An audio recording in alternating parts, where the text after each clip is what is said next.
I want to thank Yothu Yindi for inviting me to this great event on Gulkula land, and to start by acknowledging the elders, past, present and future. To Michael, who welcomed us here yesterday, you and your family and Garma, you are showing the strengths of being strong leaders for your people as well. When the mantle is passed on to you, you will have big shoes to fill, and we know you can do it. And to all my Yolno sisters, I want to acknowledge your tireless leadership, your nurturing, and your strengths. You inspire us all. And a special hello to my sister Yalmay and to our young up-and-coming leader, Mayor Tilly. But in particular, can I pay my respects to Gulkula, who has led his people for decades and has been able to achieve a large number of important outcomes. They include agreements for the Gulkula to mine bauxite themselves, and even to build a rocket launching pad. Us Arnhem people have just agreed with a US multinational building a ground station to receive data from satellites on the site of the Centre for Appropriate Technology in Alice Springs. It makes me proud that it is the First Nations people of the Northern Territory leading the way in developing a space industry in Australia. This is very relevant to the politics of the day, which is meant to shape the discussion for this session. I think all would agree that closing the gap is an important feature of the politics of the day as far as Aboriginal and Torres Strait Islander issues are concerned. Unfortunately, however, it is largely a negative feature. Every year since closing the gap started in 2008, following a recommendation by a former Social Justice Commissioner, Tom Garma, that the Australian government close the gap in life expectancy in a generation. So we got till 33 to go.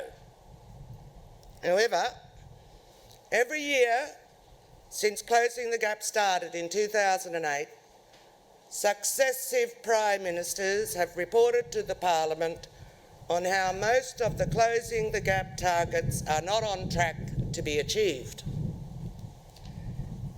We have all become used to this negative narrative, so much so that our achievements, such as in the space industry, are being overlooked. The negative narrative has made an almost obsessive focus on the targets by successive governments highly problematic for our people. It is this obsession with the targets which is the cause and has led to closing the gap being a negative feature of the politics of the day for us. I don't discount the need for targets, but we need to get a much greater focus on what we know will work to make much more progress against them. If we had as much focus on how to achieve the targets, I think the story of closing the gap would be a positive one and not a tale of woe.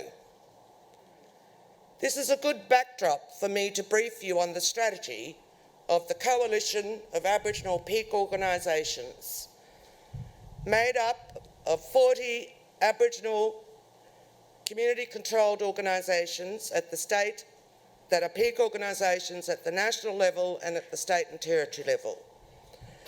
These are organisations that are involved in delivering services and programs directly to our people and who are directly accountable to our people because we have elected boards of Aboriginal people and Torres Strait Islander people from our communities who make sure they oversight the way our organisations work.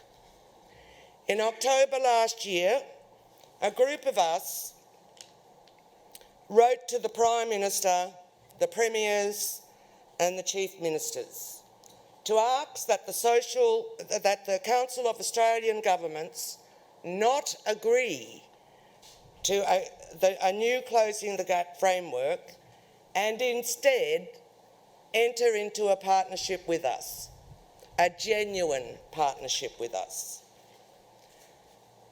And to our great surprise, the Prime Minister did ultimately agree to meet us on the 6th of December last year, and he agreed to our proposition that COAG and the Peaks, on behalf of Aboriginal and Torres Strait Islander people, enter into a formal partnership for the next phase of Closing the Gap.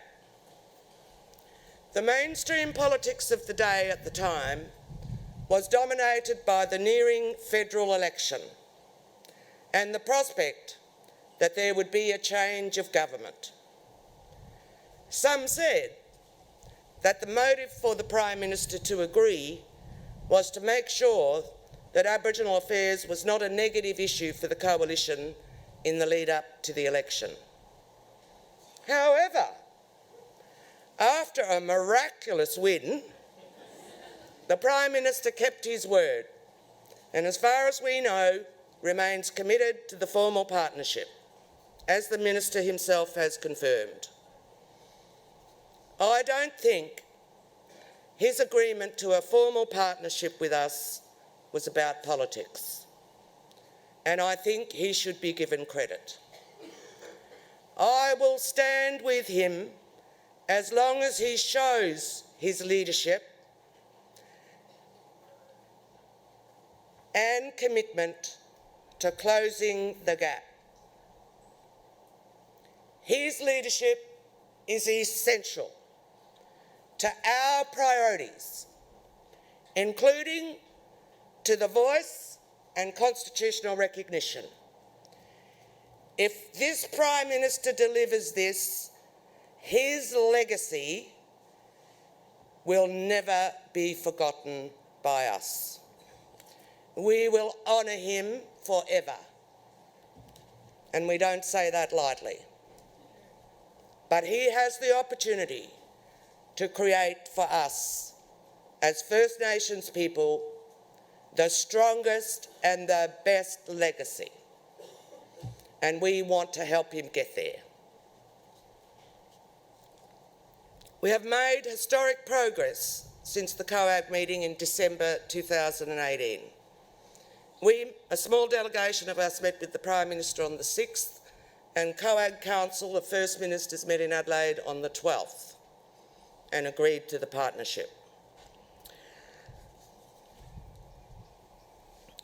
So that meeting announced that a formal partnership was to be entered into with representatives of the Aboriginal and Torres Strait Islander peoples to finalise the next phase of Closing the Gap. Of great importance is that, for the first time, initiated by us, COAG has signed up to a formal partnership agreement with the Peaks to share decision-making in the next phase of Closing the Gap. This is the first time that COAG has done such a thing, and if you haven't seen the partnership agreement, I invite you to review it on the COAG website. It's also on the NACHO website. The agreement sets up a joint council on closing the gap, which comprises 12 representatives of the peaks and 10 government representatives.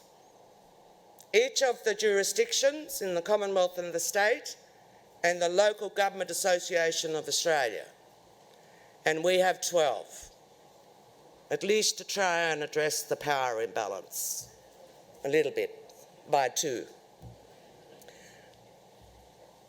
The Joint Council is co-chaired by Minister White and I, and it has already had one successful meeting, and our next meeting will be on the 23rd of August in Adelaide.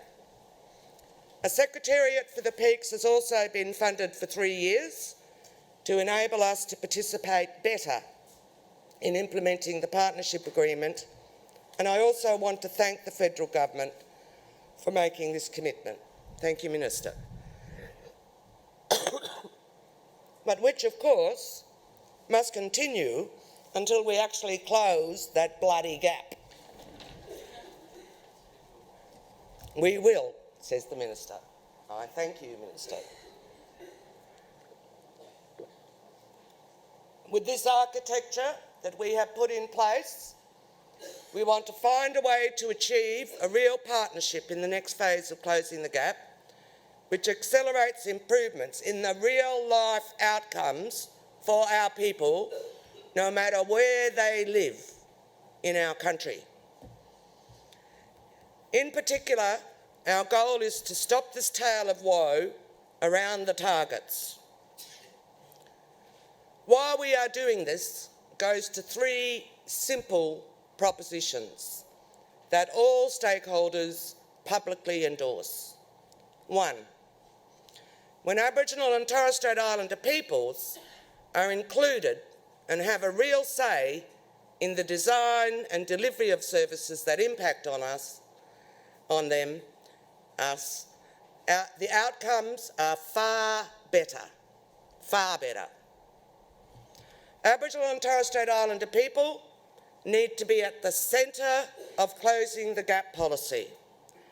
The gap won't close without our full involvement. And the Council of Government, the Australian governments, cannot expect us to take responsibility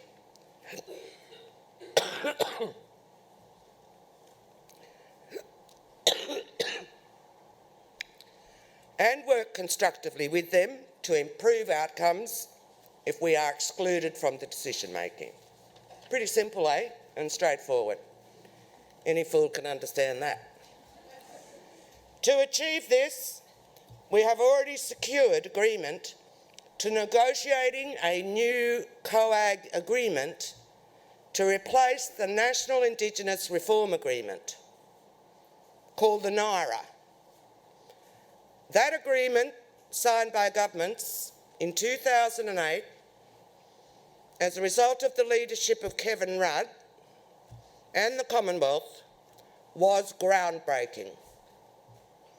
It committed all of the governments to working together to closing the gap and included an integrated strategy and agreed roles and responsibilities and, of course, the targets. More importantly, NIRA, as it was called, was accompanied by a new investment of $4.6 billion in programs and services to achieve the target. NIRA, however, had one significant failing, and this was that Aboriginal and Torres Strait Islander people, the beneficiaries of closing the gap, were not parties. It fell away in time as all governments, Commonwealth and state, in the absence of any mechanism to ensure they fulfil the commitments, and I believe, from my observation, very deliberately forgot about the NIRA.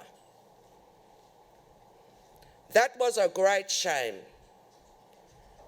I believe COAG failed us in allowing the NIRA, despite still being in existence, to slowly be disregarded by the ministers and the bureaucrats, except for those bloody targets. The Coalition of Peaks believe we need a COAG agreement to take us forward for the next 10 years.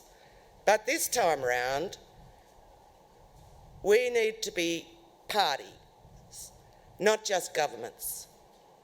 We need to find a way to ensure compliance through national legislation, and we need to take the focus away from just the targets. Targets alone don't achieve change, people do. There is no evidence that the targets drive change, and particularly closing the gap. Despite every year the annual report from the Prime Minister reporting that most targets are not on track to be achieved, I am still certain that COAG would have gone ahead and approved the new Closing the Gap framework in December 2018, excluding us again without the intervention of the Coalition of Peaks. Instead of targets, we have put to the government representatives on the Joint Council that the new agreement should be underpinned by 3 reform priorities that we think will accelerate the achievement of much better life outcomes for our people. Those 3 reform priorities are: 1, supporting the full involvement of Aboriginal and Torres Strait Islander peoples in shared decision-making at the local, regional, state and national levels, particularly embedding regional ownership, responsibility and expertise to close the gap. 2, building the formal Aboriginal and Torres Strait Islander community-controlled services sector in priority areas to deliver the Closing the Gap services and programs.